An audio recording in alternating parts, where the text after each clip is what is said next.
ना कांदा ना टॅमॅटो. बटाट्याची ही सिंपल भाजी माझ्या मुलाला खूप आवडली.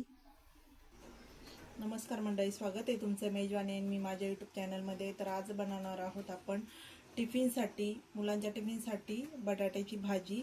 थोड्याशा वेगळ्या पद्धतीने दाखवणार आहे, तर व्हिडिओ पूर्ण बघा, कुठेही स्किप करू नका.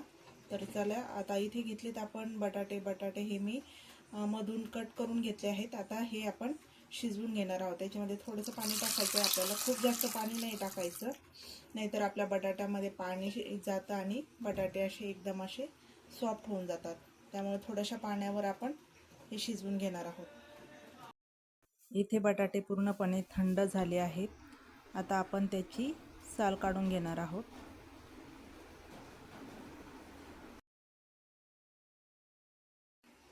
बटाट्याचे आपण असे चौकोनी काप करून घेतले आहेत.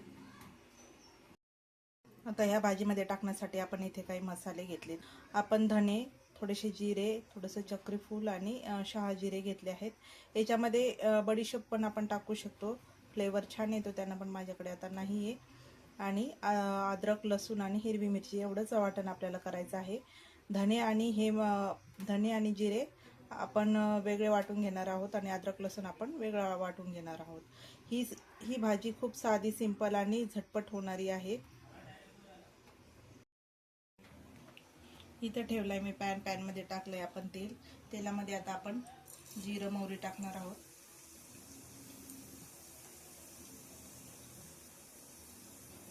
जिरं मोहरी छान असं तडतडलं की याच्यामध्ये आपण अद्रक आणि मिरचीची जी काय पेस्ट केली होती ती टाकून घेणार आहोत.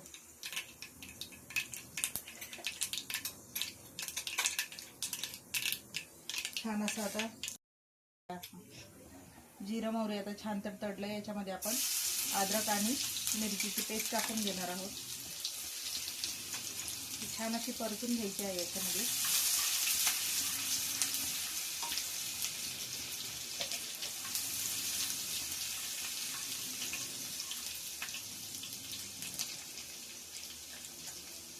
आता अद्रक मिरचीची पेस्ट छान अशी परतल्या गेली आहे. याच्यामध्ये आपण आता बटाटे टाकून घेणार आहोत. बटाटे देखील आपल्याला छान याच्यावर अशी परतून घ्यायचे.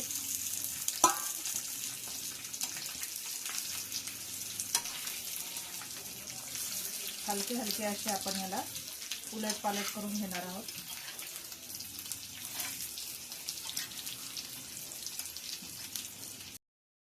त्याच्यावरती आता टाकणार आहोत आपण हळद आणि थोडंसं लाल मिरची पावडर टाकणार आहोत कलरसाठी. ते पण छान असं मिक्स करून घेणार आहोत आणि मीठ पण टाकायचं आहे आपल्याला. तिथे टाकायचं आहे मीठ आपल्याला.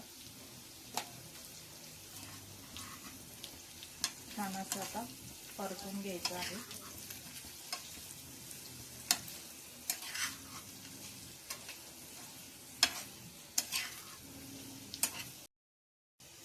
आता बटाटे आणि आपण छान परतून घेतले. याच्यावरती आपण तयार केलेला जो काही मसाला होता, धण्याचं आणि जिऱ्याचं जे पावडर तयार करून घेतलं होतं आपण, ते आपण याच्यावरती टाकून घेणार आहोत. जाडसरच वाटलेलं आहे हे, खूप असं बारीक नाही करायचं.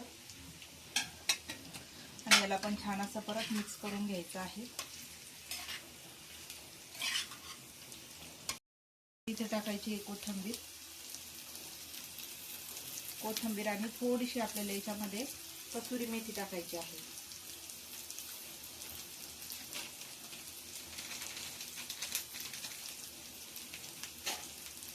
कसुरी मेथीमुळे याचा फ्लेवर खूप छान येतो. अशी हाताने चुरगाळून टाकायची आहे.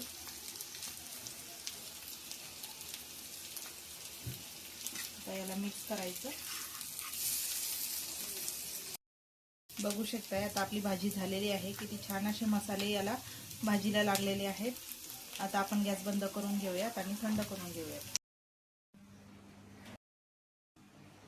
बघू शकताय अशा पद्धतीची पुरी भाजी जर मुलांच्या टिफिनला दिली तर मुलं टिफिन पूर्ण संपवतील, डबा वापस येणार नाही. तर अशा पद्धतीने तुम्ही पण नक्कीच बनवून बघा. रेसिपी कशी वाटली तर नक्कीच सांगा. व्हिडिओ थोडा जरी आवडला असेल तर लाईक करा, शेअर करा, कमेंट करा. चॅनलला सबस्क्राईब करायला विसरू नका. भेटूया नवीन व्हिडिओमध्ये. तोपर्यंत धन्यवाद.